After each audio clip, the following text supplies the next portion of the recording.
Hey everybody, welcome back to ESA Summer Online.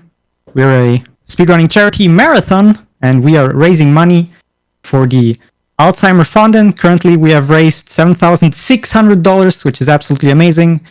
You can find the link for the donation button below the stream. I'd also want to give a quick shout out to our sponsors, Kaspersky, Twitch, and ViewSonic. And without further ado, I'd like to introduce the runner.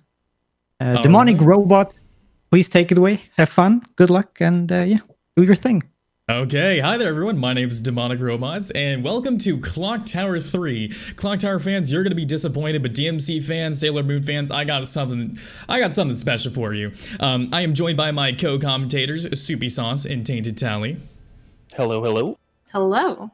And yeah, we're just gonna jump right into it. So timer is gonna start when I hit new. So if we want to get ready on that, we'll do a countdown. 3, 2, 1. All right, Tally, I'll let you take away what this cutscene shows and the introduction to the story.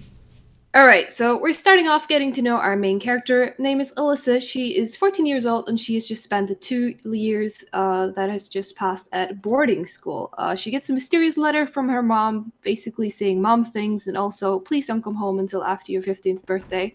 So, of course, Alyssa then gets worried and does exactly the opposite. So here we are at home in a seemingly abandoned house. Yes, and we're going to find some spooky things because this game has some magic, and one of these is going to be a door sigil. This is going to be our introduction to what is kind of the health meter. It's called the panic meter.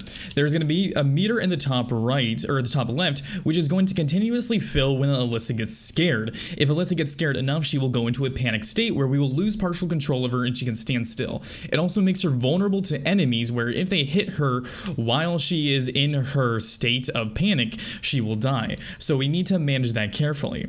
We're also going to be crawling through this fireplace, and we're going to find the main item that we're going to be using through the game, which is called the Sacred Bottle. The Sacred Bottle has a couple of properties to it, but it has 2 primary functions. One, it is to temporarily stun a chaser or a stalker or a subordinate, whatever you want to call them. Those are the bad guys who are trying to murder us. And it is also able to unlock those sigils on the doors. So we're going to be using it for those primary 2 things, and a third thing that you guys will learn about later on in a cutscene. So we're going to hit that right there. There are specific holy water splashes and spots that we're going to do it in order to maximize effectiveness. A few things to note is 1, Alyssa will automatically turn when using it towards certain areas. So like if an enemy is behind her, she will automatically turn to use it. And 2, it has a longer range when you're throwing it diagonally than when you're throwing it towards the screen. Also, if you guys thought this game was like pretty tame so far, nothing too crazy, nothing too special, we're about to really dive into the craziness of this, because we're going to turn around right here and we're going to be skipping a couple of cutscenes because this is a speed run and they're slow. But right now we are magically teleported to London, and specifically London in the 1940s during the World War II bombings. I don't know why. I will admit that I have played this game hundreds of times, and I still have no idea about the story whatsoever. For plot reasons. Yes. Soupy, would you like to explain the mechanic that we're going to be using right here? Yeah, so now we're actually coming up to one of the many lost ghosts. So there's plenty of victims littered across the game, and it's our job to basically find items to be able to help soothe their souls. And so we're basically trying to help them move on, past their afterlife. And so as a direct result, we're basically just trying to find the important items and then being able to get some important key items back from them. Now, generally speaking, you'll either get a story important key item, or you'll end up getting a few other healing items that can help you throughout the game. So for in this case, we have a sigil stone, which blocks 1 hit from you when you're in danger, or you could even lower your panic meter, or in some cases even turn invisible. Now, in this case, for the game, just to be able to progress to the end, we only actually need to complete 3 of the ghosts. So this is only one of the other 3. So unfortunately for all of the other sad victims, they have to help themselves. But we're basically just pushing through, and we're trying to get them passed on, so that way we can move on through the game. Yep, so we're going to be throwing another sigil, and Alyssa's able to hear a piano from that concert hall, which has always baffled me considering the fact that it is literally across this entire city block, and yet she can hear perfectly. That's a pretty powerful piano, just saying. So this is a horror game very similar to Resident Evil or Silent Hill. The main thing that we're going to be focusing on is taking very good lines. There's a little bit of RNG here, like that ghost. Sometimes they will grab and chase along with us, making very goofy noises. But we're going to be coming up to the first part of this area, which is going to be Norton's Taylor. Norton's Taylor is a key location in this spot. Also, another thing about the holy water is you can actually throw it through walls and it works perfectly fine. This comes into play sometimes in another area later on, which I'll try and point out. But right now we are going to be investigating a few things, and I'll let Tally explain the story elements here. Yeah, so as you've already seen, we've kind of teleported back in time because this doesn't actually take place in 1942. We've just teleported in time because reasons.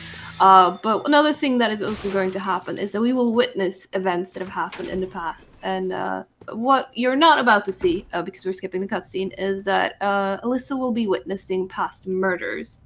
So that ties into the whole ghost thing. There are a couple of key people we need to help throughout the run to help them pass on and get some rest in their afterlife. Yeah, essentially we are playing spiritual doctor with these people.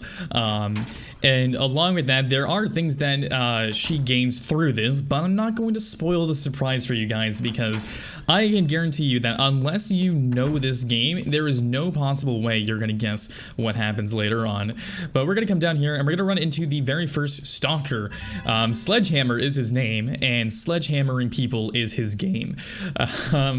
There are a variety of stalkers that are going to be chasing through us. All of them are equally as amazing.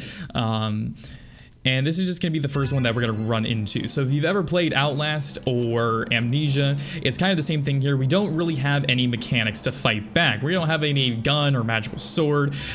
We pretty much just have holy water to stun them, and that's about it. There's also a couple of things called evade points and hide points, but we don't really use those. Evade points are essentially scripted cutscenes which temporarily halt the killer, and then hide points are pretty similar to Outlast, where you're basically hiding in an area and you wait for the killer to leave, which we don't use any of those.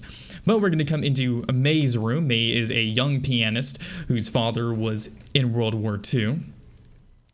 And we are going to take this chair, and Alyssa is essentially going to football tackle Sledgehammer into the ground and knock him out.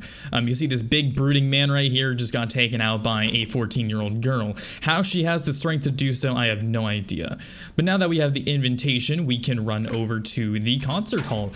And he's going to be chasing after us, but he's really slow, and he's going to eventually magically teleport away. So now is a good time for one or two quick donations. Yeah, it would be my pleasure. So first of all, we have a massive $50 here from middle management robot saying I love DOS games, referring to our previous run. We have $10 here from Anonymous, which is also great. And we have $5 here from X51 saying, and maybe you guys know what this means. It says, Yayoi best clock tower girl? I mean, she is the best girl, clearly. I don't know. I'm a pretty big Jennifer fan, but Alyssa's pretty good. All right, so we're gonna be heading into the concert hall, and let me tell you that every single song except for one of these is an absolute banger. If you want to listen to a pretty good soundtrack that's like surprisingly good, I would check out the Clock Tower 3 ones. These will get stuck in your head for so long. But we're heading to the concert hall now, and we learn a little bit more about May, specifically that she was murdered by Sledgehammer and that she is looking for her father. Now she's trying to win a competition in order for her father to hear it on the radio while he is at war, and that's kind of the main thing. We need to figure out a way to free her soul. All right, so Sledgehammer is going to chase after us right here, and we got something called good RNG. So camera angles in this game are actually your friend. Most of the time they're a sub boss. Here they really help us out, because if your camera angle is at specific spots, then you actually cannot get hit or chased by a killer. It's very, very useful in a situation that's going to be coming up right here in just a few minutes. We got good RNG there. He didn't swing at us, so he gives us 3 patterns. He'll either not swing, he'll swing horizontally, or he'll swing vertically. We don't want him to swing horizontally, because if he does, it'll fill our panic meter, and it'll make it so we will get panicked later on. All right, let me see where he is right here. Let's hope we got good RNG. Yes, we did. So he swung at us once there. That should be okay. We basically have a very specific routing in terms of our holy water usage, our lavender water usage, and a bunch of other things. So we're going to come right here and grab the master key. And then we're going to grab another item. Normally, we don't use that many items in the speedrun. We use 2 of them, usually. You can also get away with 1 if you're lucky enough. However, that is a very rare pattern that we use later on. However, I'm going to be picking up a bunch of them just because, you know, marathon safety. So we're going to head back over here. We loop around him so he doesn't follow us. You can go the other way, which is a little bit faster, but then you have to pick up a different lavender water, and it's just weird. But we're going to be coming up to this position right now. So we're going to have a scripted jump scare right here. There we go. He's going to drop down, and this is the only time we use this trick. So we're going to be using a camera angle manipulation in order to not get killed by him here. So here's what we got to do. We got to open that door, but it has a sigil on it. We're going to walk over to these bottles. We're going to throw our holy water onto that doorway, and then we're going to open this locker. He can't hit us during this locker. And we can just wait and go to the door when it's finally, the sigil's shattered and we can go through. That's one of the angles where he cannot chase after us. Along with that, if we are in the middle of a door transition, they are not going to be able to chase after us. I think it's mainly because the game doesn't really like it when you get hit off screen. So that's why. But like coming right here, like we would be safe if we were getting chased right now. Okay, so we're going to be coming over to pick up another item. We're also going to get another jump scare. Enemies like to teleport a lot in this game.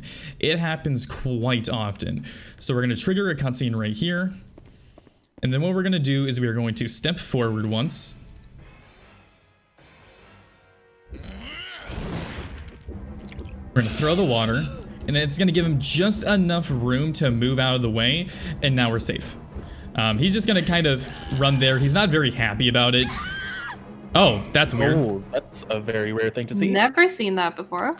So it is possible, but generally speaking, because the wall is between you and him, normally he won't actually do any attacks. But unfortunately, that pose that he just struck is indeed one of the ones that can reach. So that's unbelievably rare, like to the point where you'll almost never see it. But that is something that can happen. Usually it's avoided just by going straight through the door. But in this case, we are picking up an invisibility band just to help us later in the run. So yeah. Bit of a surprise there for everyone who's never seen that, including other runners. Yes. So that is another thing that's a very good thing to point out, is that even if you don't get hit, your panic meter still fills up. It's based off of time and distance and all of that fun stuff. So it's a good thing we picked up that lavender water there. But yeah, so even though we didn't get hit, we still ended up taking quote-unquote damage. And we need to be at 0 here for a very specific reason. And I hope I get this trick. The sledgehammer is going to come through a door, and we are going to try and avoid getting hit by him. Normally, when we would get here, we would literally be like so close to the panic meter that it would look filled. But we're coming up to my favorite part of the game, the stumble RNG. The stumble RNG is basically we're going to be walking over a plank, and it is going to give us a random amount of times where Alyssa will just, for some reason, completely randomly stumble. And me and my 2 co-commentators have all agreed that for every stumble that I get, we're going to be donating $5. I'm going to personally put my money towards the Layers of Fear Kratos % incentive, where Clintaria will be using her snake as a pet, and she'll be kind of wearing him. So that's where my money's going to. If you guys have it, it's a really cool incentive. But we got 1 stumble so far. The most you can get is 7. The least you can get is 1. And we got 2 so far. So right now we're on average RNG. Average RNG is about 4. Bad RNG is 5. Really bad RNG is 6. And a reset is 7. How to learn to count with Alyssa Hamilton. Oh, yeah. And all of that. Yes, we're at 2 now. And all of that for a pair of pliers. All right. 3. All right, let's see. Are we going to get 4? I can get trolled here sometimes. I've gone at the last possible frame. Oh, that's a pretty good one. So we got 4. I got one literally right here before. It was.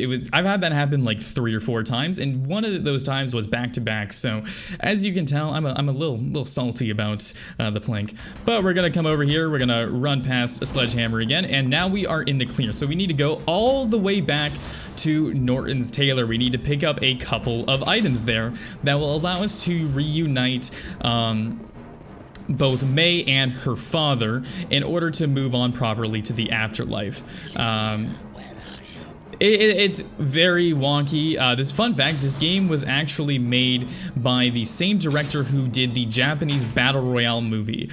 So if you would like, I would recommend looking up the cutscenes for this game because he actually directed them.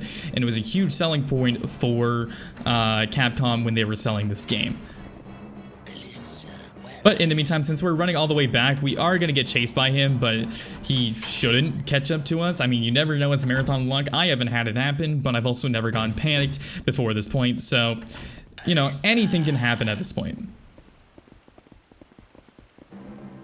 But now, if you would like to read a couple of donations, feel free to do so.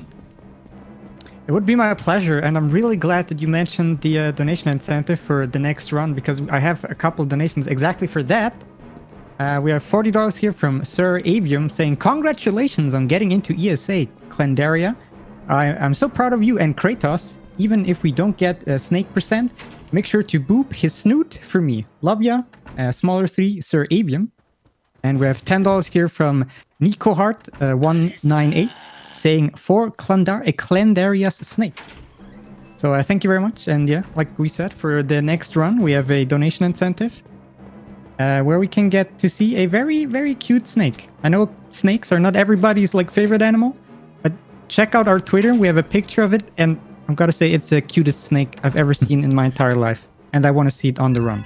All right, so we're going to be picking up a repellent arrow. Now, you're probably wondering, Demonic, why is Alyssa picking up a green glowing arrow? Well, oh boy, that is going to be for the boss fight. Now, you're probably thinking, Demonic, there's a boss fight in this game, you can't fight back. Well, don't worry, Alyssa has a way. Again, if you enjoy DMC, Devil May Cry, or you enjoy Sailor Moon or anime in general, you are going to enjoy what you're going to see next because, oh boy, it's a good one.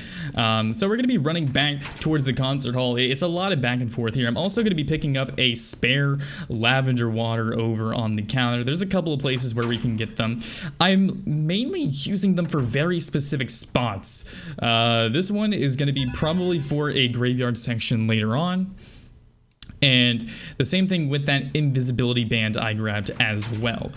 So we're going to be heading back over into the courtyard area, which was right in front of the concert hall. As you can see, we're not being chased. No bopping music. No evil butterflies, which were those purple flying things that were trying to stun us.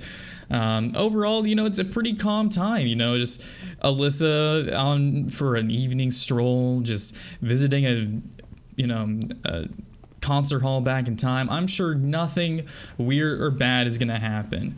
But here we go. We're gonna get actually ambushed by Sledgehammer. We're gonna skip this cutscene. We're gonna get a notification for boss battles. And I'm just gonna let this cutscene speak for itself.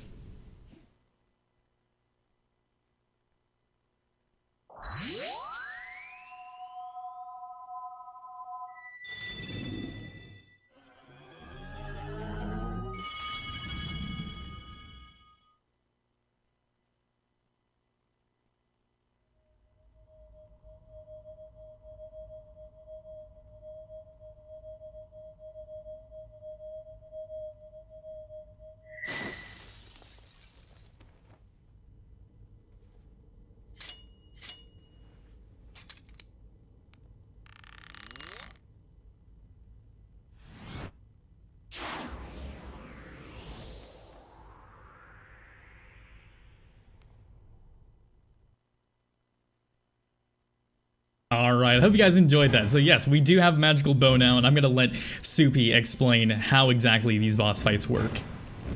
Now, this battle is just like my Japanese anime. So luckily, we've magically gotten ourselves a bow and arrow with which we can fight off this big evil hammer dude. So we're hopping straight in to using these bow and arrows. So the way it basically works is if you look in the top right, you'll remember that green arrow we got. So we've got special arrows, but we've also got our regular arrows. So when we begin using an arrow, it'll actually begin charging. Get enough charges, and it'll actually bind the enemy, as you can see ahead of us. Now, once you get enough binds, you'll actually get a special attack, which basically just chunks away the enemy's health. So your goal is to basically lock him as fast as humanly possible, so you can get this power move off right away, get rid of his health, just delete him. Now, one thing to bear in mind with bosses, and we'll be seeing that a lot more in upcoming bosses, is some also happen to have a larger element of RNG. So with the first boss, Sledgehammer, he's pretty straightforward. Just lock him in, and he's already dead. But later on, we'll start seeing as RNG kind of comes into it a lot more aggressively. But we're basically just trying to get our special arrows, to bind him, and to get out of there as fast as humanly possible. Yep, and he also turns into a Clover of Love. How sweet. But that was actually a perfect fight. I got the best possible RNG. Pretty much every single boss in this game has a like 1 in 100 God RNG chance where they just give you the perfect possible thing. And that's what he did right there when he roared back, yelling out Alyssa's name. It turns out that was his demise. But we're going to come over here and we are going to return the pocket watch that belonged to May's father to her. It's going to have her dad come down, and he is going to guide her back into the afterlife, so to speak. And then Alyssa's going to pass out and wake up in her bed, so she has no idea if it was all a dream or not. And we also meet a character named Dennis, and I'll let my friend Tally here explain who he is exactly and what has happened with him so far. Right. So Dennis is Alyssa's childhood friend, and for those of you who have not seen him, the best description we can really give to him is Discount Ron Weasley. He's great. He's gonna show up a couple times. This time he showed up and gave us the key to our grandfather's study. Why does he have that? I don't know, but it's very helpful to us when we need to progress right now. Yep. So we are going to find a couple of things in here, but this is our grandfather's study. Now, our grandfather, whose name is Dick, he actually is missing. He has been missing for 2 years, and we have no idea where he's gone. So it was very surprising to Alyssa that Dennis had the key randomly. I believe it's because her mom was driving by, saw Dennis, and was like, "Hey, here's the key." So plot convenience, I guess, but probably something like that. Yeah. I mean, I'd give Ronald Weasley my key if needed. Oh, for sure. Yeah, he's pretty much discount Ronald Weasley. We will actually see him in gameplay later on, so don't worry, you haven't missed your chance to see the powerhouse that Dennis is. But we're gonna come into here and look. It wouldn't be a Capcom horror game without a puzzle. This is probably the most accurate clock that we have in a game called Clock Tower, by the way. So gaze upon its glory for the short amount of time that we're with it. But you're probably wondering, why are we winding a clock to 3 p.m. or 3 a.m. depending on what it is? Well, the main reason for that is that Alyssa's mother had a couple of secrets, and those secrets were that she had a secret room built into her bedroom that led to a study where she has something in here. What we're going to do is we're going to throw our water down right there, and hey, look, it's a teleporting summoning circle. So now we are going to teleport to a completely random location. This is a very common thing, you know, just interdimensional time travel / teleportation, because now we are going back to the 1960s. This is actually a relatively calm area for now, because we aren't going to be running into any stalkers for a little while. Instead, we're going to be dealing with a lot of ghosts. The ghosts are the kind of common enemies that we have seen so far, where we're supposed to bring items back. You can see a little teddy bear. We're actually supposed to pick that up and give it to another ghost, and then they give us an item, but that's very slow. These guys have completely random patterns. They're relatively easy to dodge. As long as you don't run into them, you should be okay.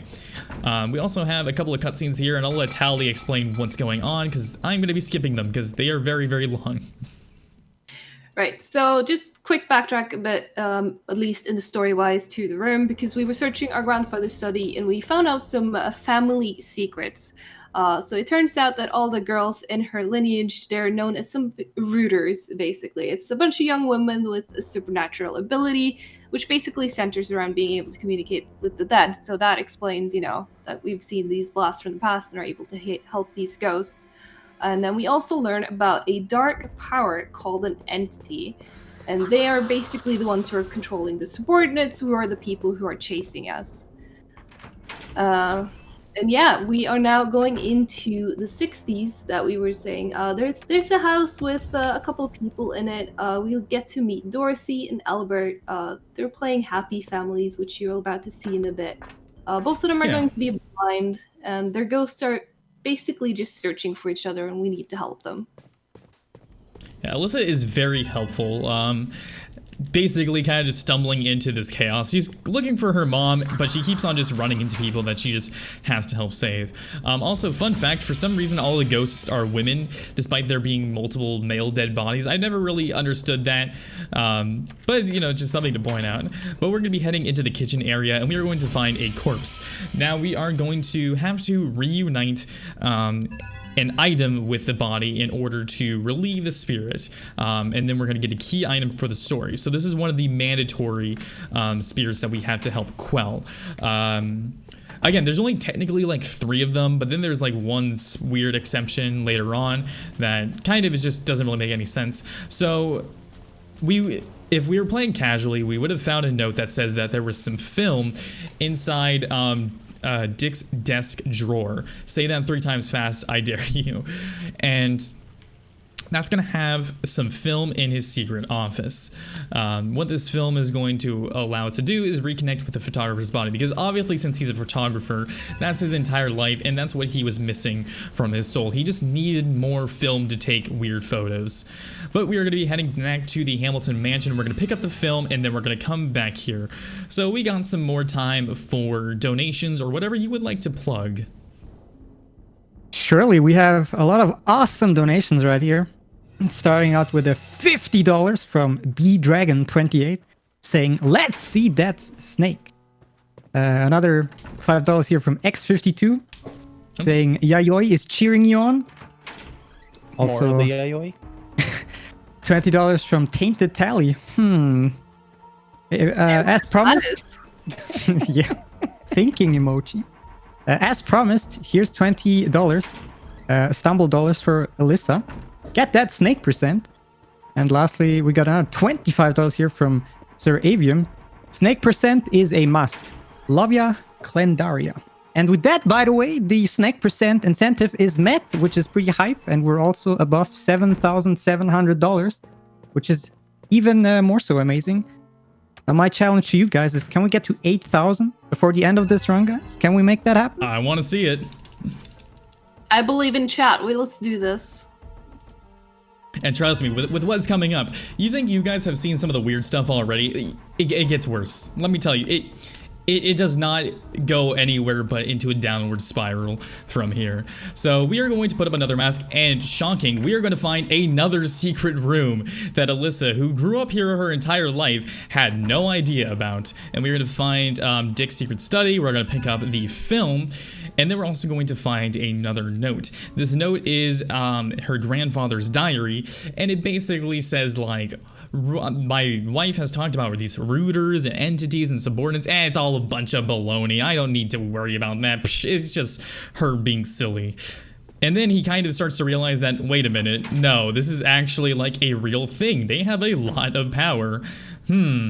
So now that we have the film, though, we can just continue on out of here. And now what we are going to end up doing is we're going to be returning back to, I think it's called the abandoned house, technically. I'm not sure if it has like an exact name. Soupy, you might know. Off the top of my head, I'm afraid to say I don't remember its exact name, no.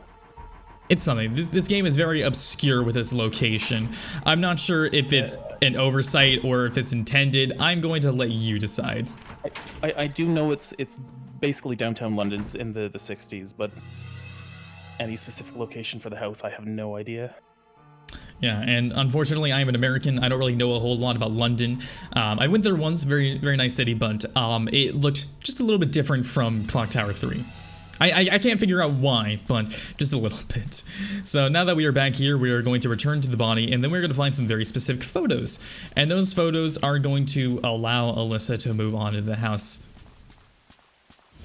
And we're also going to come up against what could be a lot of your favorite parts. Shout out to my friend Dicey's. This is one of his favorite cutscenes, and it's a really, really good one too, and a fan favorite. So if you thought that this game was something, oh boy. Chat, I hope you're prepared for this.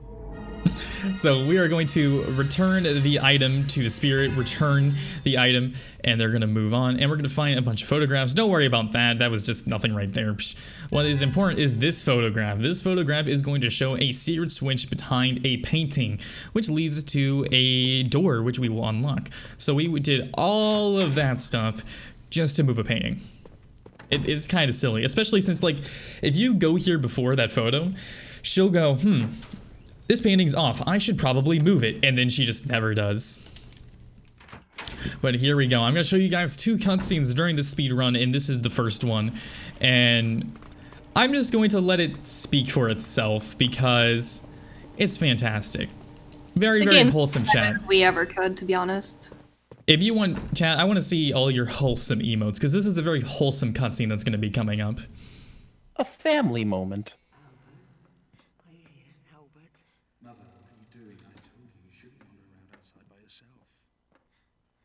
To tell you that dinner's ready, and I told you that you don't need to be worried about me. Your old mother may have dicky eyes, but she's not on her last legs yet.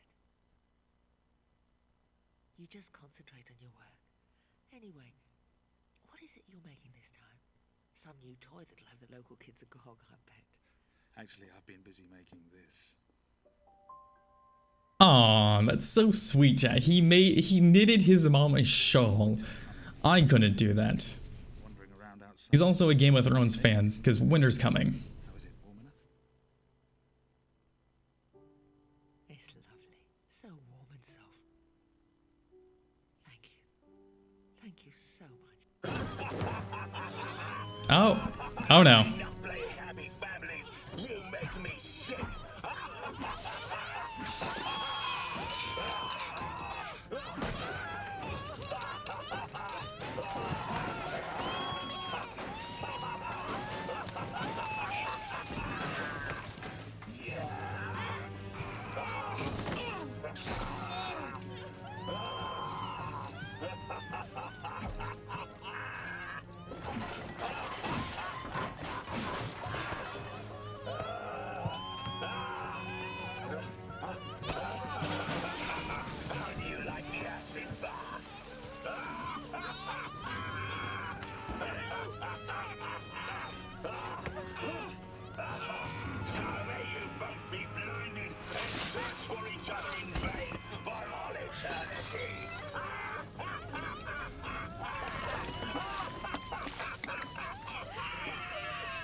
Want to join them? I hear the acid's lovely. So chat, that was the introduction to Corroder, who's going to be our next chaser. He is probably my favorite, but he is the worst in the speedrun, both when he is chasing us and when we are in his boss fight. He is absolutely terrible, and he has taken more lives in terms of my speedrun attempts than any other boss in this entire game. But you know what? We're going to get a little bit of vengeance against him. We are actually going to show off another cutscene here that we normally don't do in the speedrun. And just following up after that, a very emotionally intense scene, we get this.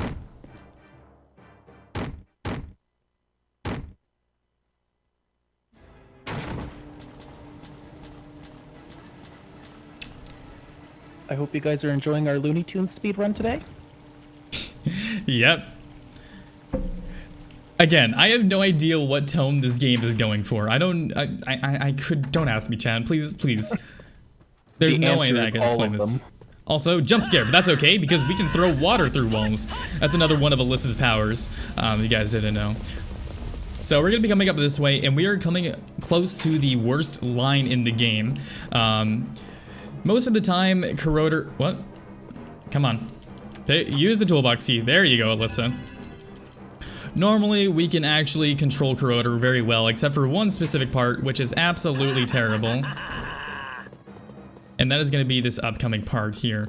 Now, normally we just try and run past him as fast as possible, but I'm going to be using an extra holy water in order to make sure that we get through there without any issue. There she is. So he's going to come out of here.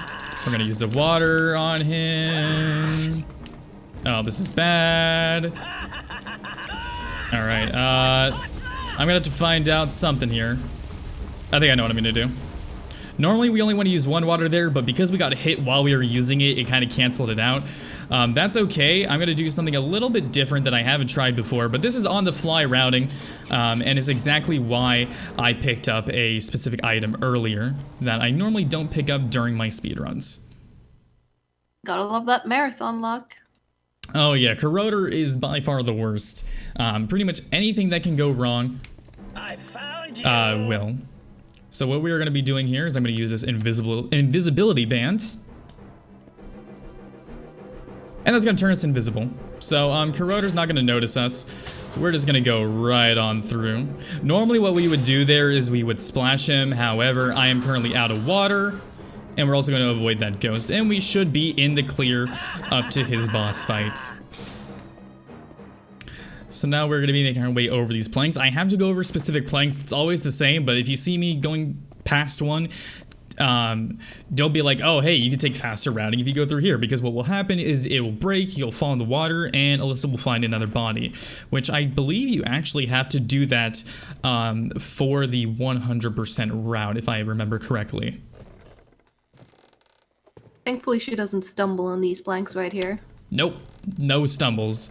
This is a 0 stumble plank area. It's only in that one spot, and it has been the bane of my existence ever since I started running this game. But thankfully, now we have Dorothy's shawl.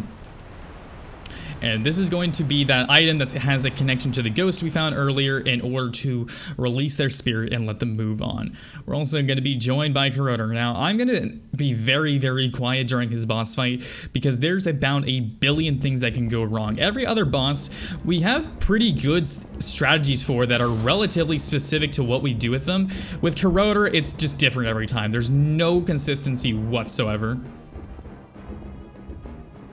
So I'm going to let Soupy basically explain this entire boss fight.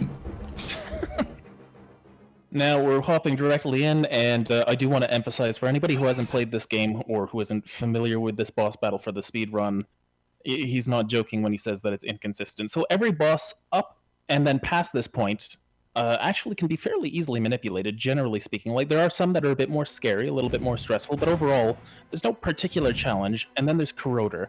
The thing with Corroder is he has a very special attack that makes him more scary than 90% of any other boss in this game, and that's the ability to shuffle one step to the left.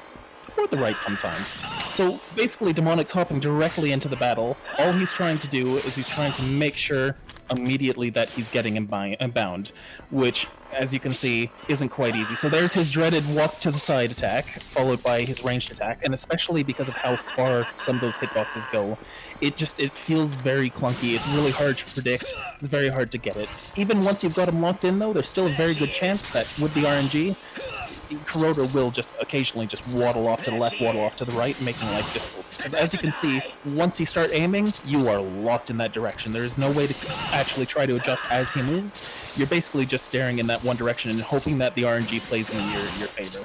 So, like last time, same with Sledgehammer, where we're just trying to quickly get him bound enough times that we'll be able to perform one of those big bomb attacks, one of those big strong attacks to be able to just kind of delete him. But the sad thing, the scary thing, unlike Sledgehammer, is that Corroder has a lot more health, which means even if we get that attack off like we do right now, the fight is not over, and after he gets hit by this, not only is he still going to be alive, but he's going to be able to move left and right. So sadly, the fight isn't actually over yet, even though we got this awesome big cutscene. So as it plays off, we'll be able to see his health bar just jump straight down. And you should see about now that he's got a little fraction of health. So out of any part of the game in terms of boss battles, there is very little as random as Corroder. Luckily, this run was actually very good RNG, generally speaking. We got a few instances of him walking. Okay, well, I just had to say it was good, but you know, yeah, well, you say it, walking. But I mean, otherwise, generally speaking, this was a surprisingly good run. Ooh. And you've just got him killed now, but you know, a large part of it is just trying to desperately fight against the RNG. Yeah, the best RNG he can give you is absolutely zero RNG. You can also get what's called a early dive, I guess, where you actually bind him very, very early to the point where he has so much health left that you can accidentally bind him twice, and that is extremely slow to do that attack 2 times in a row because you saw that very long animation. I'm not like just playing it because it's really cool. I'm playing it because the game doesn't give me the option to skip it. So every single time we have to sit through that cutscene and that very long animation, which isn't the best thing, but we got through the fight, we are safe, and now we can reunite the shawl with the ghost of the mother. And then, Tally, you can explain what this cutscene is, because the cutscene we're skipping is a wonky one. Let me tell you guys, if you would like, it's about an hour long to watch all the cutscenes. Go find a YouTube video online and check them out, because they're early mocapping at its best. And by at its best, I mean at its worst. I mean, those two are not mutually exclusive. But anyways, we return to Shawl to Dorothy, and they return to being happy families in the afterlife. All is well. Alyssa ends up returning home because, as you might remember, we time traveled. We're now back in current day, and Alyssa's wondering, like, so why did my mom want me to stay away? One thing we didn't really touch on before, when we did first return back home, we met a dark man, quote unquote.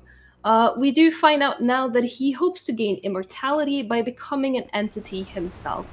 To do so, he needs to perform a ritual of engagement. And to do that ritual, he requires the heart of a rooter. And sadly we skipped it, but that would also be our first peek at a clock tower. They do exist in this game, we promise. But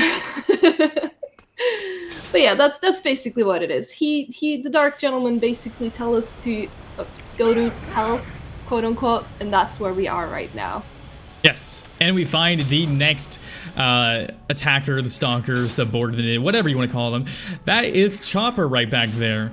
Chopper is a friendly fellow, and by friendly I mean he's not as bad as Corroder, which, you know, he's bad, but when you go against Corroder so much, everyone else just kind of seems like cake. So we're going to be doing a lot of walking around and movement and all that stuff, and this is actually some very specific lines that we're going to be taking. He's probably the most, I guess, manipulatable when we're in like this stage where we're getting chased by someone. So what he's going to do here is he's going to pop out right at this camera change. We're going to run at a specific spot. I want him to be parallel to the wall, and then I want him to attack us. Ooh, that's not good. He's attacking us pretty early, but I think we should be fine. I normally want him to be up a little bit closer and trying to attack us, like just as we pick up the rubber gloves, because we need to get past him here. All right, we're good. He also has an attack where he can actually throw those axes at us. It's great in the boss fight. It's bad in the speedrun. So we need to do a couple of things here. Essentially, our goal is to get through an electronic lock on a door. We need to do a couple of things in order to do so. We need to reconnect the power. We need to find the key card, and then once we reconnect the power, we need to turn the power on. So right here, he's going to turn out this camera angle. I think I got it, and right as I pick up this item, I'm going to be mashing the water button. Hopefully we'll hit him here. Yes. Nice. That's always very scary. You want to, like, he spawns into the camera angle, and what you want to do is you want to hit him. You want to like walk just like one step forward into the camera angle, because if you do it right at the camera change, he will actually attack you before you can even use the water. So we were being very careful about that. Thankfully we got it, but yeah, that's what I was talking about, where like our movement's very dependent here on how we do it. We're gonna come over here, we're gonna do a quick little puzzle. Shout out to when I was learning this game and I would constantly forget to do this puzzle and kill my run. It even got to the point where I would legitimately have my chat type in chat wire puzzle to remind me. But there we go, we have turned on the power, or we have rerouted power so the electricity is on. I'm gonna let him come over to me right here. Normally I would just rush through, but he's a little bit random there, and we want to be safe, chat, because being safe is very important. So now that we have power on, stay hydrated. yes, stay hydrated. So now that we did that, we are going to go get the key card. And then after we get the key card, we just need to turn the power on, and then we can go to the door. And hopefully nothing bad will happen. I'm also going to take this time to point out that Alyssa has very good reach on items. I'm not sure if any of you have noticed, but there have been a lot of times where I'm picking up items and Alyssa is nowhere near them whatsoever. We call that extendo arms. She has a bit of an extendo arms thing where she can grab items from really far away. We have not seen the most egregious one yet, but it is going to be coming up soon, and it doesn't make any sense. So again, don't ask me. I don't have answers. I'm sorry. Are you saying this game does not make sense? I am saying that every single aspect of this game is perfectly locked tight and makes perfect sense. You just need to understand the lore about it. That's what I thought. Also, catch. Alyssa's not very good at baseball, guys. Give her a break. So he's going to continue to chase us. We're going to be heading to the final floor right now, floor B1. As in B1 with the game to hopefully give us some decent RNG, because we are coming up to the next fight, Chopper. Casually, this fight is not that bad. In fact, it's actually pretty easy. If you're going for world record attempts, you will lose your run 99% of the time here if you're going for world record tries. Because this is the most egregious of, like, you can get very screwed over. Is he in front of me? I don't think he's. I think we're good. Sometimes he spawns in front of me. Oh yeah, yes. I was like, is he in front of me? I usually listen for an audio cue, but I so very rarely get this pattern that I was like, oh, it's fine, because he'll either spawn in front of you or behind you. But yeah, don't worry. Only real difference is a tiny, very quiet elevator sound. Yeah. But we are fine. Got some bad RNG, but that's okay. We can deal with it because Alyssa is a true champion with those holy waters. And we should be good to go into the next area and the next boss fight. So we are going to be doing some more time teleportation, because in the cutscene earlier, before we ended up in that underground cave, Alyssa's house got completely destroyed. All right, you see that arrow right there? We're not going to pick it up just yet. We don't like picking up from that angle because we had to go out of our way. So instead, what we're going to do here... It makes sense to me. Yeah. Just going to pick it up through the floor and then continue on. So, yeah, her reach is very, very powerful. Well, we hear a baby, and now I just said the mansion got destroyed, but it's still here. Well, it turns out that this is a flashback cutscene, and this flashback cutscene shows Alyssa as a baby and shows that our grandfather, Dick Burrows, actually killed our dad when we were an infant. And this is a huge revelation in the story because Alyssa is very much, she loves her granddad. She thinks he's the bee's knees, the greatest thing in the world. So she is absolutely shocked at this revelation, and then she gets into a battle with Chopper once again. This is gonna be the first fight now. I'm gonna let Soupy explain the tech here because this fight also sucks, but not as bad as Corroder. Yeah, the RNG isn't quite as cruel as Corroder, but it's still not terribly friendly. So if you look immediately in front of Demonics here, there's not only the tree beside Chopper, but there's also the tree trunk beside us over here. And so what we're basically trying to do is we're just trying to get him bound as fast as humanly possible. Now, luckily, once you have him bound, the boss battle more or less is done. He has a few attacks that he can do, but there's no way he can really hurt you, realistically speaking. Unlike other bosses, where you're actually trying to get a special bind off and then basically continue the damage, we're just basically trying to rush as fast as we can to get this one special bind in, usually using the standard method, but unfortunately, instead of actually defeating him, it instead throws us directly into a cutscene where we get absorbed and sent off into a completely different level, having failed our task in defeating him. Yes, so he is still alive. We get some more notes from Alyssa's grandfather that basically say, hey, I want some power. That seems pretty neat. And so we're going to learn that our goal is to save the spirits of former rooters who are Alyssa's ancestors. So that's going to be our goal here. I'm also going to grab a lavender water for safety, because again, we used that one on Sledgehammer, which, you know, marathon things just never happened before. Have like 300 attempts in here, have like 100 hours offline just practicing, never happened, and then we get it during the marathon. It's great.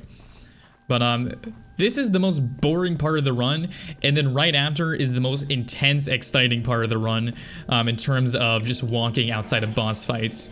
So we gotta teleport to 2 areas. Our goal is to find 2 crests, a sun crest and a moon crest, because again, it wouldn't be a Capcom game without sun crest and moon crest. Our goal is basically, we're just going to be dodging ghosts left and right. We need to essentially move around all of these Rooter Stones, and we can only carry 1 at a time. So we're basically just reassembling them into the proper order and hoping that we don't get grabbed by any ghosts here, which I don't know if we got good RNG. We should be fine here. Let's see if I get grabbed. All right. Got the Earth Rooter Stone. All right, we're good. So, because I'm just going to be doing basically the same thing for a little bit, we have time for donations. All right, thank you very much. So we got $20 from a very familiar name here, one of the other awesome commentators here from Soupy Sauce, saying the stumbles were real. Let's get Redfield in Parasite Eve 2, referring to the naming incentive in Parasite Eve, which is coming up in about 22 hours-ish. We're currently in the lead, or like it's about renaming the main character Aya. Currently in the lead is, and that is to nobody's surprise, is Ayaya with $50. So if you want to help Soupy out here with Redfield, gotta donate at least $30 more. And yeah, thank you very much for donating, guys, so far. It has been an absolute blast. And I'm still challenging you guys to at least get the 8,000 before Break the Record starts in about 3 hours. That'd be absolutely amazing. Do you guys think we can make that happen? I believe in chat. It's very cute chat. Yeah. So, as you can see, once we get the proper Rooter Stone in, then we're good to go. Gonna come over to here now. Reddy and Bluey are pretty decent. Yellowy likes to ruin my day. It likes to make sure that I have the worst possible time whenever I go near its sarcophagus, which is weird because these are former rooters. You think that they would be nice and friendly, but no, they are trying to murder Alyssa as best as they can, which, you know, kind of seems weird. Listen, if my great-great-great-great-grandchildren are ever trying to free my spirit, I promise I am not going to try and give them an evil hug like these guys are. But we're going to clear that right now. So Yellowy wasn't being very nice. Bluey, let's see what kind of pattern they're going to give us. Typically, if they're in the hallway, it's bad. If they are not in the hallway, we're fine. And it looks like that's the case here. Gonna drop off the C Rooter Stone. Pro tip, if you're ever doing this puzzle casually and you don't want to follow what I've been doing, it's essentially just a match the color game. You know, blue goes with blue, red goes with red, yellow goes with yellow. So not too difficult of a chat. But during this time, I think would actually be a good time. Do you want to explain how these special arrows work in the order that we pick them up in and use them? Yeah, so there's something very special. So as we're going through the game, as you saw, we keep coming across these really interesting arrows. So there's the repellent arrows, which are the green ones, and then there's the binding arrows, which are the red ones that we'll be seeing as we go through the game. Generally speaking, unlike the standard arrows that you have to charge up, these arrows simply come out, and the moment you have your bow pulled back, the moment you're ready to fire, no matter how long you wait, it'll deal the exact same amount of damage and it'll do the exact same thing. So your repellent arrows, that is your green arrows, what they do is they knock your opponent back considerably and it kind of stuns them immediately. So this is really good in casual play for basically trying to stop an enemy from being able to hit you mid-battle. And then you have your binding arrows, so that's the red ones that you'll be seeing as we go. And what those do is instead of having to charge up your arrows, you can immediately release one binding arrow to immediately get them bound. So it's pretty much you're trying to get it balanced between damage and stumble versus trying to bind them. The only catch is demonics can't actually switch between the arrows as you play.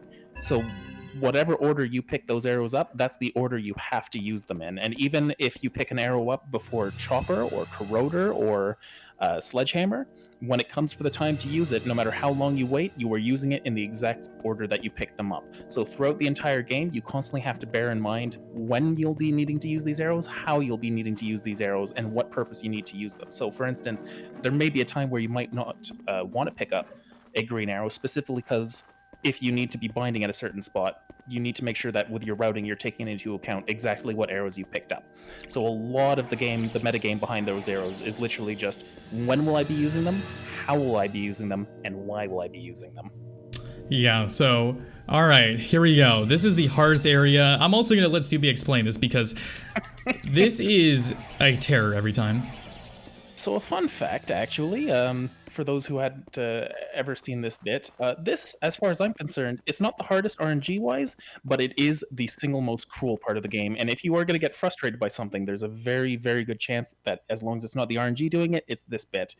So basically what we're doing right now is we're teleported into this graveyard that's filled with the corpses of all of the past rooters. And what we're trying to do is we're trying to press 3 buttons, splash a pillar with some holy water, and get out of Dodge as fast as we can. Nice trick. The only thing is there is literally every single challenge in the way that's trying to keep us from stopping. So as you saw running past, there were those moth bombs. If they were to touch him, would slow him down. On top of that, we've got Chopper always just barely behind him on his tail.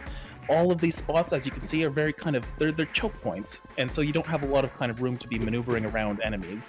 And as we were talking about earlier, with the panic kind of rising even when you're not hit, it's especially prominent in this level. Chopper can swing an axe facing a wall 9 miles away from you, and Alyssa will begin to cry herself to sleep.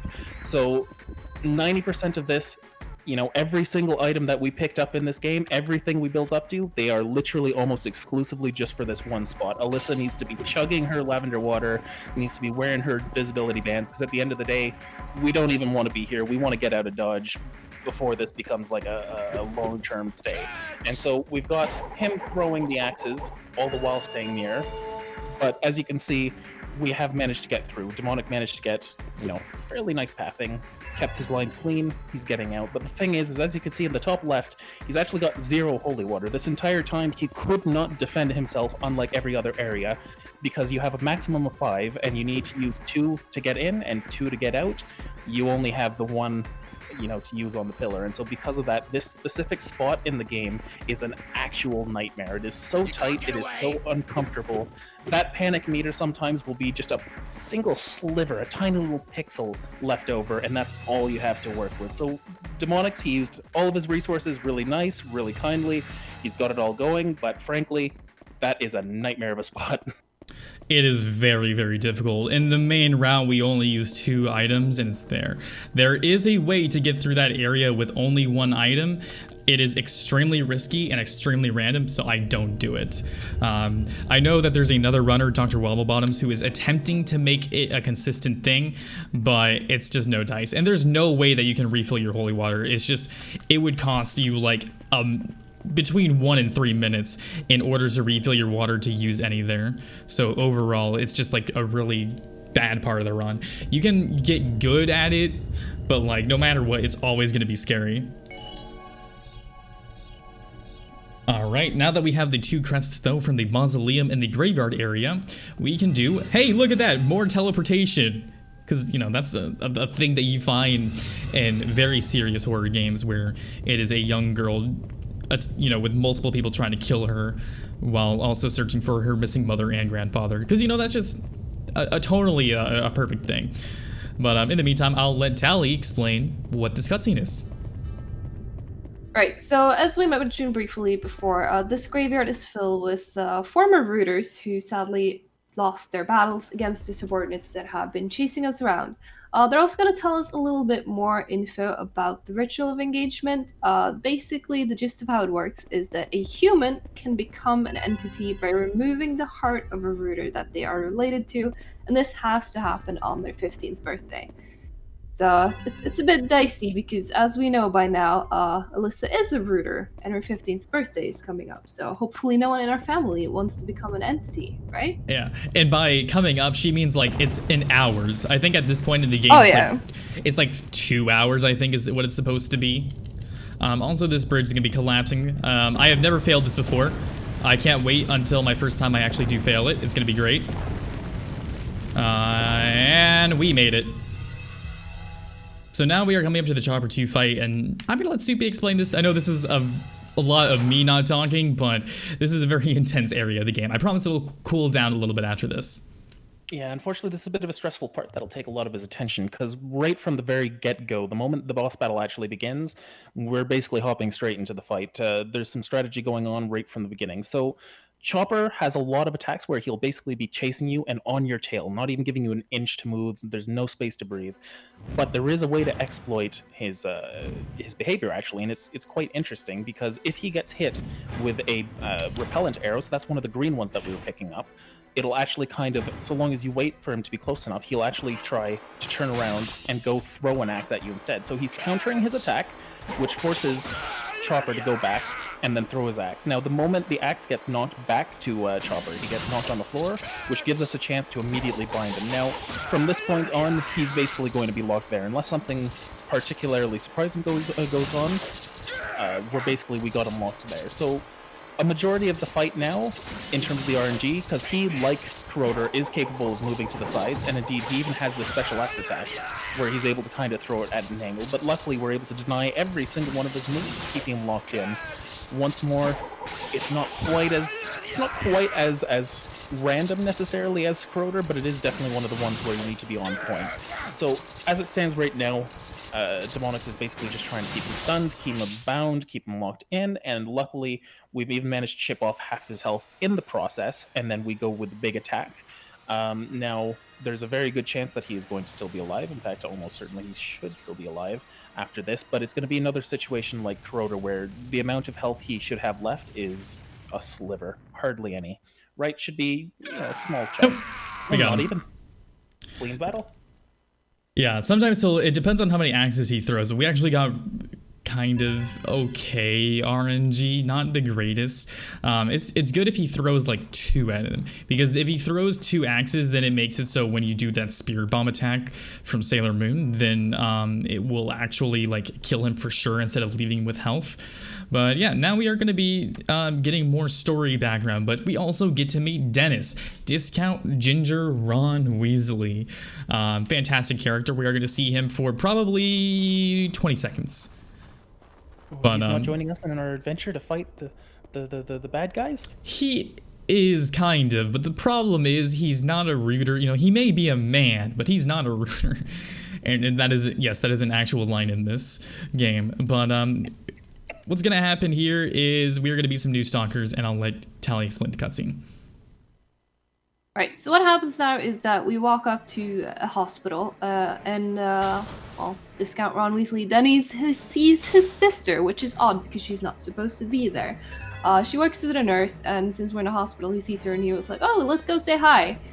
Turns out that was a trap, and now we get to deal with the Scissor Twins who have kidnapped Dennis, and we need to go save him.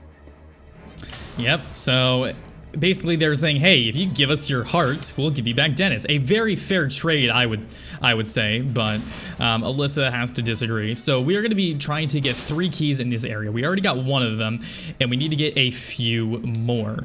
We are also going to have to deal with a couple of unpleasantries like Scissor Man and Scissor Woman. These guys are actually pretty decent. They're not too bad. Again, nothing is as bad as Corroder. It's kind of like, yeah, they're annoying, but are they Corroder annoying? And the answer to that is no. Before we continue on through the level, though, we are actually going to have to pick up a specific item, which is this. It is a looking glass. I'm pretty sure this is a reference to Alice in Wonderland. But essentially, we need something in that cabinet, but for unknown reasons, we cannot get inside of it. And it also doesn't allow us to just, punch out the glass or something like that. Instead, it is being bound by an invisible force. So you're probably wondering, well, what is that invisible force? Well, I'm going to tell you. But first, let me get your introduction into Scissor Man, because this is going to be the first time we see him. It's a Clock Tower game, and we're about an hour in, and we have finally gone to Scissor Man. And that's him for now. We'll run into him later, but yeah, that's all you guys needed of him, right? No, you wanted more? I'm sorry. I can't really give you more for now. We also have Scissor Woman though. She's a little bit random, but we have some cutscene immunity here. She's gonna really try and get in there. She's kind of random. I'm gonna be very careful here. We can use a few holy waters on her, thankfully, but definitely want to try and avoid using as little as possible. Ooh, this is bad. There you are. This is bad. I'm gonna hit her again right here. She can definitely be quite aggressive, can't she? She really can. I have holy water. That's kind of why I grabbed it, just in case here. Snippety snap. Snippety snap, it's showtime. So we are gonna grab the second key here. Let's see what she's gonna do here. She can be kind of random. Okay. So we're gonna throw that water through the wall at her. Again, don't ask why holy water. Whoops, oh god. We should be fine, hopefully. Don't ask why holy water can go through walls. I'm not a priest. I don't have any say on how religious water works, but I'm going to assume that there's a very good reason for that. But we are going to head over to the other side of this mirrored world. It's actually kind of a cool sequence. I have no idea what happened there. I'm just gonna... I don't know what's going on. Okay, hold on. So this is RNG manipulation. Yep. Yeah, unfortunately, Scissor Man in this game, he's very angry that he's not the original Scissor Man, so he takes it out on us. Quite the aggressive enemy here. To be fair, if I was Scissor Man, I would be as well. I mean, like, honestly, like, I'm a Clock Tower fan. I really enjoyed Clock Tower PS1. I really enjoyed the original. This game is not a Clock Tower game. Let me tell you, it essentially treat it like it's completely brand new IP. Because it just doesn't make any sense, any of this. It has nothing to do with it. Oh, he's gonna swing at me, isn't he? This should be okay. Good thing we got that immunity right here. And we have all of the keys. So that was pretty bad, but you know what? We got through it. And again, this game can throw some baloney at you. Again, you know, it's marathon luck. I've never had a lot of this stuff happen, and we have it happening. So we're gonna power this portal, and we're coming to the final section of the game, which is going to be the castle area. Castle area is very fun, and we have some more shenanigans with Scissor Man and Scissor Woman, but we are going to be running to the Burrows Castle. I think we can try and show the other evade point scene. I'm going to go with that because that's actually safer. But essentially, Alyssa's going to see her grandfather walking up to the castle. He's chanting kind of a weird song. You know, he's not really feeling himself. It's not like we're actually seeing him. We haven't exactly traveled back in time. We are more seeing a flashback slash apparition, but we're not actually seeing him himself. So Scissor Man's gonna come after us. We're gonna try and throw the water as late as we possibly can because we have a sigil on this door. We wanna hit the sigil and we wanna hit him again. And that gives us just enough time to go through. And now we are at the base of a clock tower. We have finally made it, guys, kind of. We're about a little bit over an hour in, and we have finally made it to the clock tower in a clock tower game. Also gonna be picking up a repellent arrow. Now what we need to do is we need to pick up a note, and I'm gonna go with the safety strat because, again, Scissor Man can be very annoying, and with the RNG that I have been given this entire run, I don't think it's worth risking. So he's gonna come over here. What we're gonna do is we're gonna stun him on the stairs.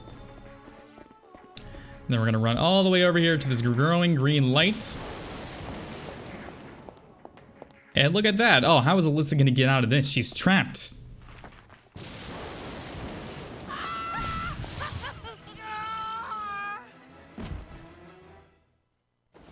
All right, I think we're good, chat.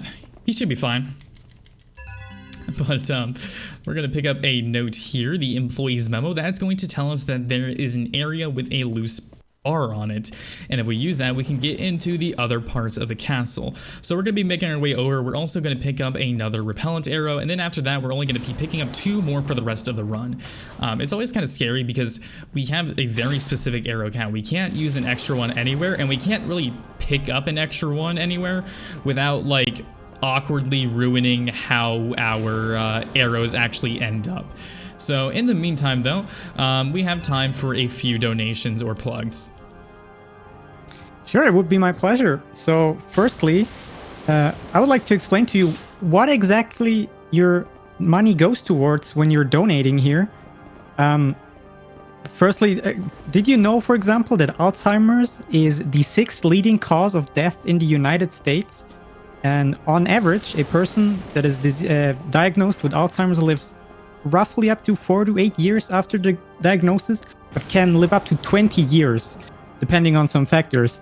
And the Alzheimer's Fonden, what they're mainly doing is they're financing the research for this disease, because there is an absence of an effective medication. It is very important for them to research the best preventative measures that you don't even get the disease. So, Alzheimer's Fund is a Swedish organization, yes, but like I said, they're doing research. So in the end, what they're finding out is going to be spread around the world, and it's a great cause. I personally don't have anybody I'm not personally affected by this, but I have some friends and colleagues who tell me stories, and it's like I can't even imagine. It's the worst. So your money goes to truly a good and awesome cause. So keep donating. We highly, highly appreciate it. And thank you so much for so far $7,725. It's astonishing. Keep becoming, Amazing. and you guys are amazing. Let's see if we can get to 8K tonight. Oh yeah, I want to see it. All right, we got Scissor Woman back with us. She's gonna yap, and we're gonna just splash her in the face with water. It's kind of like when your dog's acting up, you know, you just like want to spritz it a little bit if it's barking a little too loudly at the mailman. It's essentially the same thing here that Alyssa's doing with Scissor Woman. Can I squeeze through? Thank you. So we are kind of coming up to a very scary area if you're going for world record attempts. I'm not gonna do that because obviously this is not going to world record. So what we're gonna do here is we are going to grab this candlestick and we are going to move it because Alyssa just wants to make sure that everything kind of looks nice and pristine in this castle, because fun fact, this is actually her ancestor, so technically she is the heir to it. It actually was destroyed, and what was built on top of it was the Hamilton Mansion, which was her childhood home that we saw get destroyed by the big clock tower at the beginning. So she is actually kind of the heir to this, but it also opens the secret door. But we're gonna go through right here, and even though Scissor Woman is behind us, I'm gonna go for the splash. You can kind of get through her without getting hit there, but we have extra holy waters. If you guys liked the holy water mechanic, I have some bad news. We are only going to use it one more single time for the rest of the run, and then it is done. But we're going to be collecting a couple of crests, and it's kind of interesting because we are going to be collecting an A crest, an N crest, and a D crest. I wonder, Tally, would you like to explain the significance of the letters? Absolutely. So as we mentioned, this is the Burroughs Castle, and we're the descendants from the Burroughs people. So what we find out is that we have 3 people of interest here, which, you know, the D, the A, and the N stands for. D is for Darcy Burroughs, who's basically the lord of this castle, and he was married to Natalia. And they had a daughter called Annabelle, and Annabelle and Natalia, they were both rooters. And Darcy was planning on doing the ritual of engagement on his daughter to become an entity. Now, sadly, or maybe a good thing for Annabelle at least, she actually died on the eve of her 15th birthday, so Darcy never did get to complete the ritual. And then he went crazy. And now we're here. History is about to try and repeat itself. See, it's cyclical, like a clock. There it is. We can wrap it up. We can go home. Roll credit. So during this little cutscene area, we're going to learn that Dennis is in trouble and Alyssa needs to save him. And now we have the moving knights. If you have played RE4, these guys should look familiar to you because they are actually going to try and swing those axes at us. Now, there is a very risky thing that can happen where you can get a good enough pattern to essentially first cycle them. This saves about 6 to 8 seconds. It's a lot in this run. And it's kind of random. I found a way that you can know if you're going to get it or not. It used to be we would just blindly go for it. Either you would get it or you die. It's great.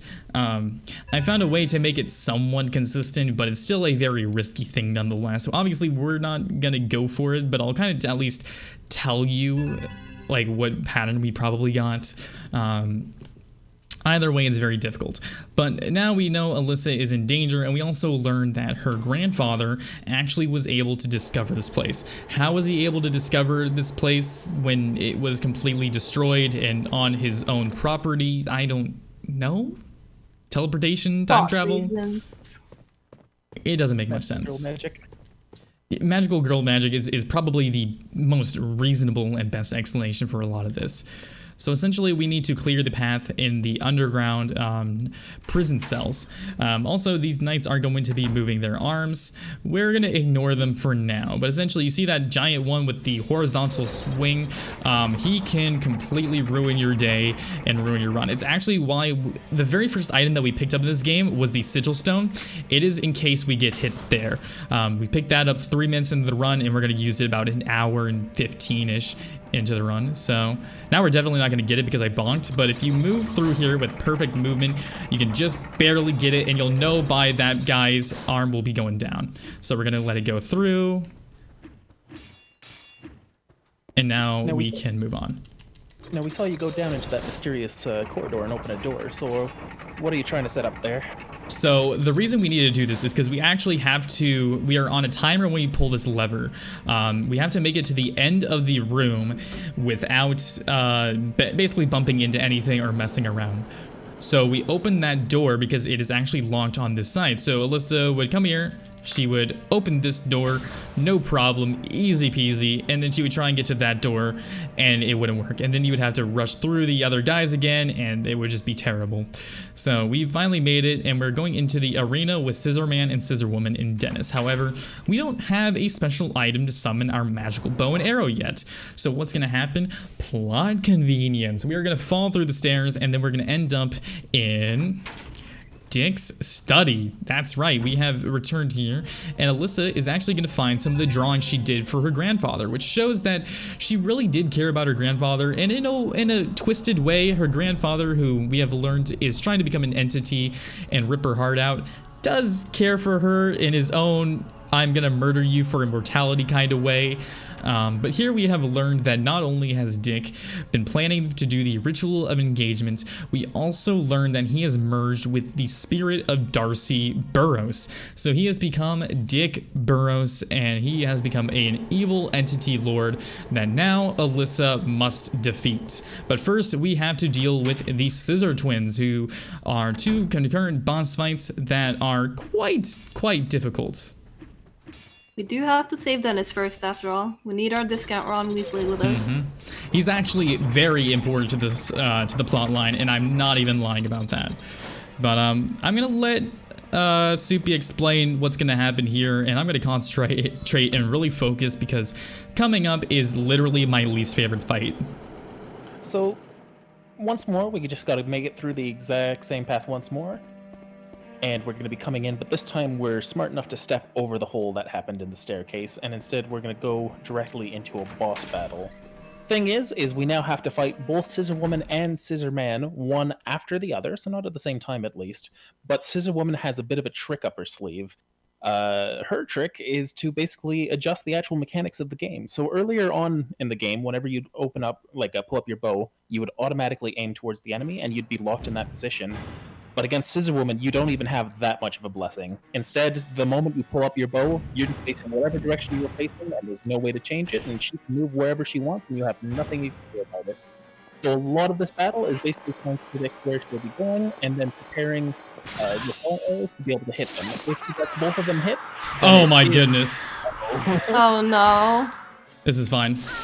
So once he hits both of them, it is just 2 repellent arrows to kill him. So this was part of his plan when he was picking up the arrows. Oh but my goodness. unfortunately, as you can see, sometimes she just does not play along, and when she doesn't play along, if he lets go, that ruins the order of the arrows. So he has no choice but to basically take the hit and hopefully not lose the arrow. So now you can see her running towards her, and boom.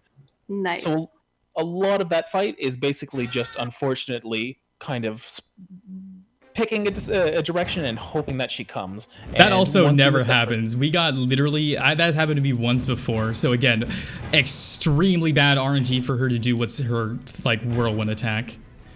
Thankfully though, Well, thankfully we did beat her, and we are moving in to Scissor Man, who unfortunately isn't actually much more kind than Scissor Woman. So he's got a much bigger health pool, but at the very least, we do regain our ability to focus in. And so what Demonix right now is doing is he's basically gone into the corner, he's looking into Scissor Man, and he's basically trying to do counterattacks as he comes in, because it makes the boss fight a lot easier. It'll let you kind of go through straight to the bombing considerably faster if you start doing these counterattacks. So what you're trying to do in this fight is mostly just kind of funnel him, force him to come to your direction, and then just keep pummeling into him as fast as you can, because again, we are just rushing as fast as we can to this explosion. Now, second verse, same as the first, he is not dead yet, but we have taken a sizable amount of his health away, which means that we're able to kind of go back into just cleanup mode.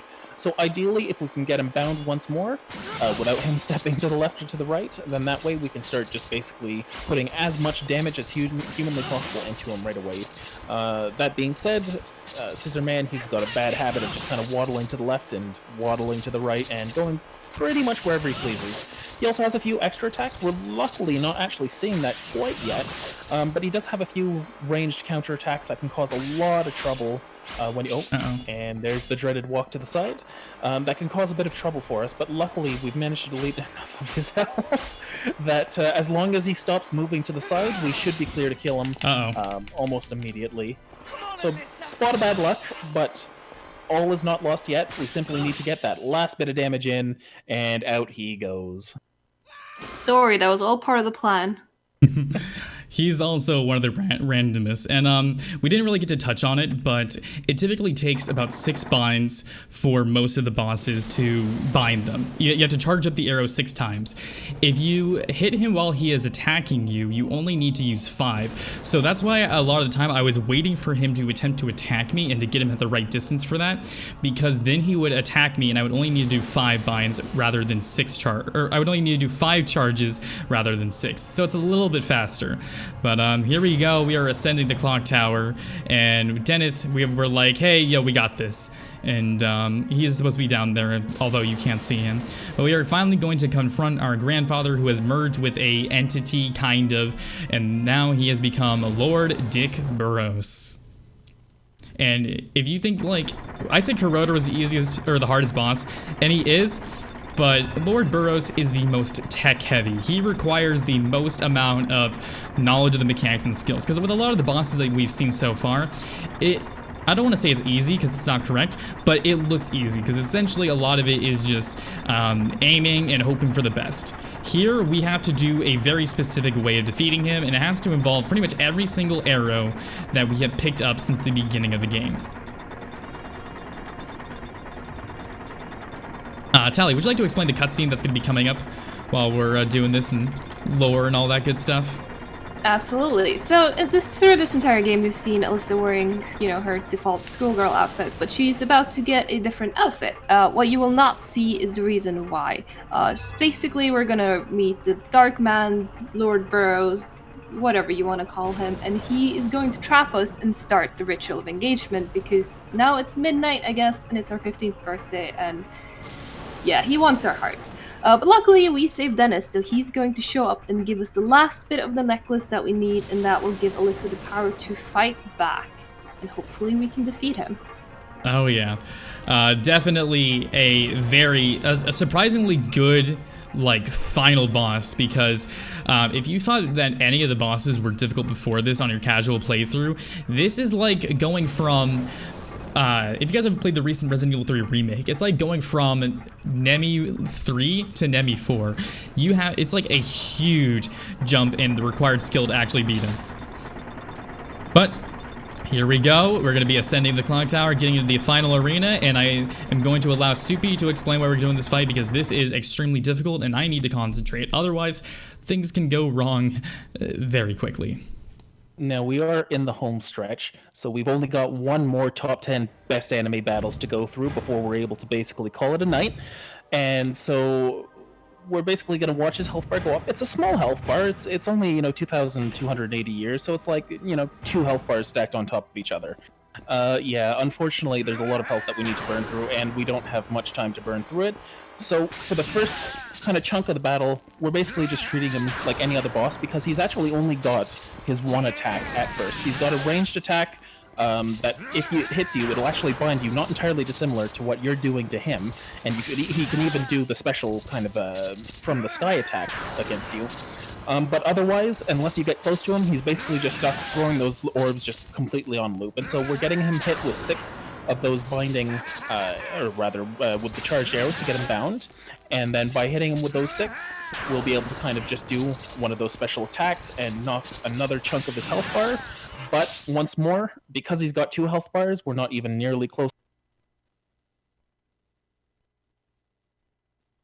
enough. We're actually going to have to do this 2 more times after this. That's right, a total of 3 bindings. Now, generally speaking, this bit will get him kind of damaged up, and then he's probably going to follow up either with an attack that'll stop you from the floor, or he'll shoot a purple orb at you once more, the Yaha attack that he's been doing this time. Once he does that, the goal is basically to get him bound once more, but there's a bit of a catch this time. So there's one thing that doesn't really normally happen unless you kind of force it like in this, that's really difficult to do it. When the game sees that the enemy is trapped completely and unable to move, which is achieved by doing 2 arrows, basically almost in a triangular formation, right? So 2 arrows to bind him, and then a third one kind of lock him in place. The game knows that the enemy can't move, so it tries to save your time, but it just throwing you directly into this animation being able to hit him. And so instead of getting him with 6 again, we now have halved the amount that we need to do, and we're just binding him with 3. Now this is where all of the arrows that we picked up are really coming into effect. And so as you can see, it's all coming back. Everything from the beginning, picking up those arrows, we're all getting ready to be able to do this kind of pattern. So once more, we hit him the second time, get him into the bind. He's going behind him, trying to get him to the opposite end of the bind. He's hitting him again just to get him extra far, and then the repellent arrow gets him locked into that triangle. And finally, by hitting him with the third, you finish the triangle, which allows you to go directly into the special attack. Now, there are some instances where he will die immediately. There are other instances where he still has some health. But as you can see, Demonic fought ahead. He brought an extra arrow. So even if a case happens where he has a bit of health left, you could just kind of clean him up very quickly. Just slap him with the repellent arrow. Burrows be gone, he goes away, and it kind of really quickly ends the boss like that. Time is coming up right here. Yes, and time is going to be coming up here in just a second, so get ready for that. Alyssa takes strength from me. Will do. Really quick. I've lost world record runs to this. All right, we got good RNG. If he does a melee attack, you lose a run. And time's coming up now. And that is Clock Tower 3. Whew, that was some really bad RNG that we got, but overall, I hope you guys got a very nice, enjoyable experience from this. Tech, can I ask what my time was? That's possible.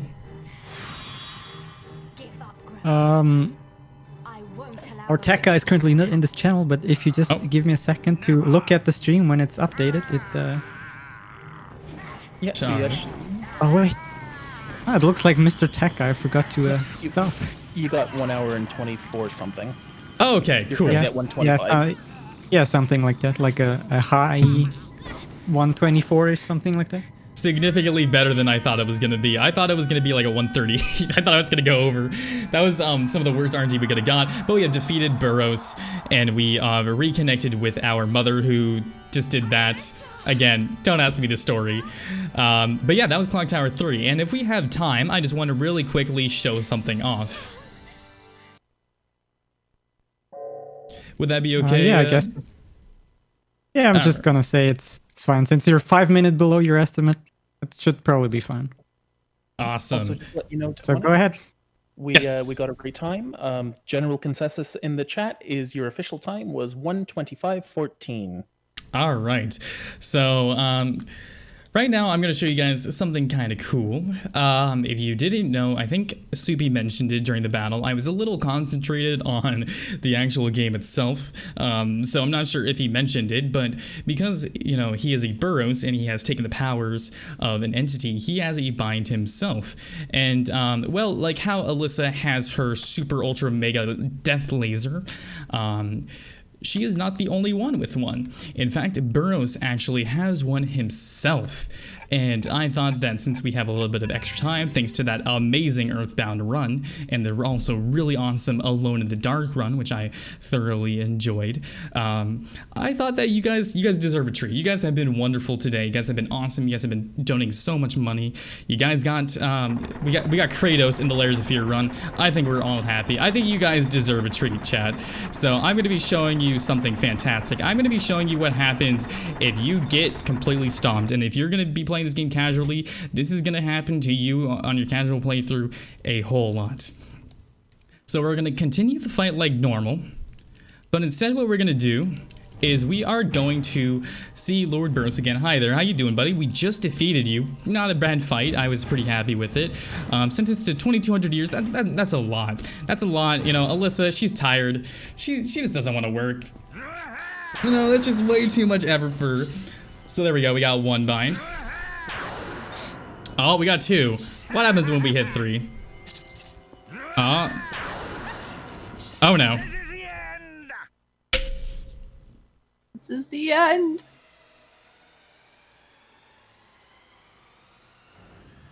Oh, that's not good.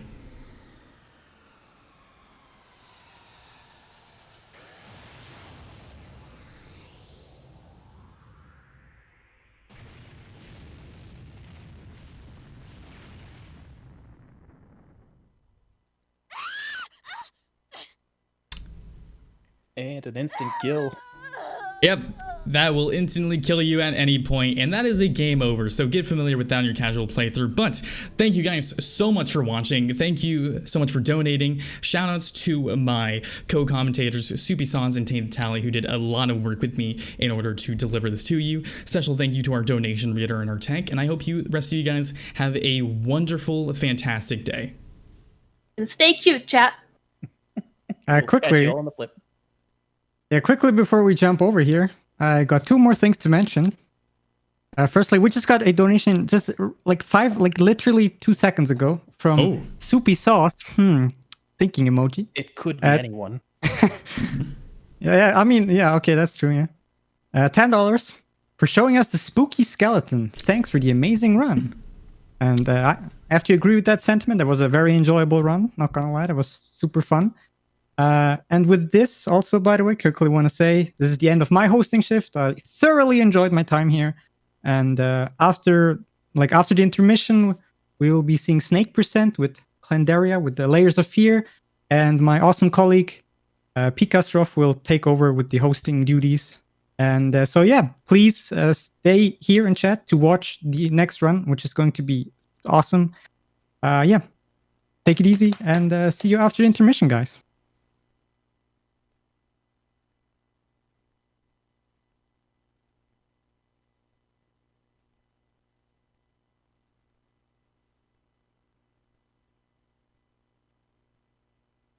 Should probably be off at this point, I guess. Okay. Cool. Yeah, good run. Thank you. I mean, not really. Yeah, Literally every single thing that could have possibly gone wrong went wrong. Yeah, there was quite some difficulty. There was a few difficulties. Apparently, we're still online. Live, yeah. Oh, just one little warning, but Tear, please. hi, Tear. Yeah, Chad. That's not a lie. Literally everything. yeah. Well, again, We're just debated, you guys. welcome everybody to the Bo Show. This is now a demonic robot stream. Yes, this is now our stream.